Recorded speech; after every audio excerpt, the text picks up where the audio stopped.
परिवेश दिवस अवसर में सफेई अभियान और विशाल वृक्षरोपण कार्यक्रम जेतिकी जेतिकी कंक्रीट जंगल सृष्टि हेबारे लागिछि सही अनुपात रे तापमात्रा मध्य वृद्धि पाइबारे लागिछि। सही कथा को चिंता करी आज तारीख 5/6/2024 दिन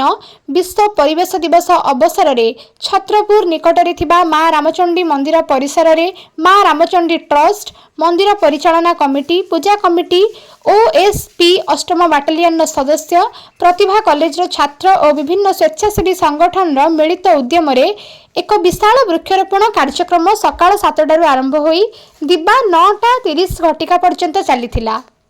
ଏହି କାର୍ଯ୍ୟକ୍ରମରେ ମୁଖ୍ୟ ଅତିଥି ଭାବେ ଓଏସପି ଅଷ୍ଟମ ବାଟାଲିୟନର କମାଣ୍ଡାଣ୍ଟ ଶ୍ରୀ ଶାରଦା ପ୍ରସାଦ ଦାସ ଯୋଗଦେଇ ବୃକ୍ଷରୋପଣ କରିବା ସହ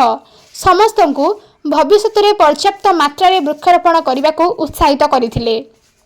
सेहीपरि एथिरे मध्य मंदिर ट्रस्ट अध्यक्ष विनोद पाड़ी ट्रस्टी टुलू पंडा परिचालना कमिटीर सभापति प्रशांत नायक संपादक रवींद्र कुमार पंडा संयोजक कमल पंडा पूजा कमिटीर उपदेष्टा तथा छत्रपुर एसटीजेएम कोर्टर कैडर एपीपी राजेश कुमार मिश्र त्रिपति बालाजी मिश्र और के सत्यनारायण रेड्डी स्थानीय सरपंच अजय नायक लसित बरण बेहेरा राजेंद्र बेहेरा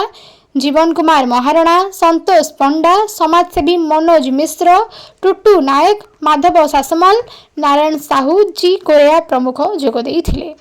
सर्वशेष भुवनेश्वर अग्रणी स्वेच्छासेवी संगठन सेवा प्रतिनिधि मुख्य नीलमणि मिश्र यह कार्यक्रम में उपस्थित थिबा समस्त को धन्यवाद देवा सह प्रतिभा कॉलेज छात्र मानक भविष्य में परिवेशर किपरि सुरक्षा करा जिवो तथा छात्र माने किपरि भल मनीष होई परिवेश को सजाड़ी पारिबे से नहीं निजर मत व्यक्त करथिले। आज यह कार्यक्रम को स्थानीय अंचल जनसाधारण माने भूयसी प्रशंसा करथिले। छत्रपुर सपन कुमार नाहक रिपोर्ट प्रतिकार न्यूज।